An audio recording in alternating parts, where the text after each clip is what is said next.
એક મમ્મી અને પુત્રની વાર્તા. એક નાનકડા ગામમાં કિશન નામનો 7 વર્ષનો છોકરો રહેતો.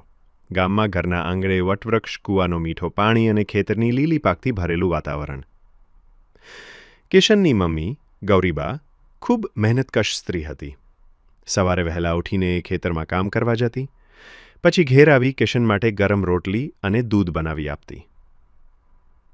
કિશન ખૂબ હોશિયાર હતો, પણ ગરીબીના કારણે એને સારી શાળામાં ભણવાની તક નહોતી. ગામની નાની શાળામાં જઈને એ પોતાના સપના જોતો. મારે મોટું થઈને મમ્મીને આરામ અપાવવો છે. એક દિવસ ગામમાં શિક્ષક આવ્યા.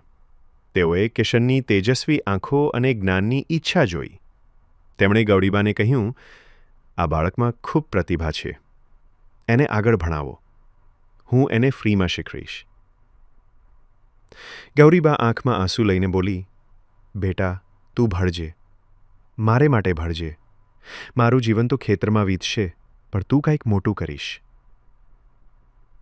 દિવસો પસાર થયા. કિશન મહેનતથી ભણતો ગયો. મમ્મી સવાર સાંજ ખેતરમાં મહેનત કરતી, પણ દીકરાની પુસ્તક ખરીદવા ક્યારેય પૈસા બચાવવા ભૂલતી નહીં. વર્ષો પછી કિશન શહેર ગયો અને એન્જિનિયર બન્યો. એક દિવસ એ મમ્મીને નવી સાડી પહેરાવીને પોતાના હાથથી ખુરશી પર બેસાડી કહ્યું, મમ્મી, હવે તને ખેતરમાં કામ કરવા જવું નહીં પડે. તારી મહેનતથી જ હું અહીં પહોંચ્યો. ગૌરીબાની આંખમાં ખુશીના આંસુ આવી ગયા. આખું ગામ ગર્વથી જોઈ રહ્યું હતું.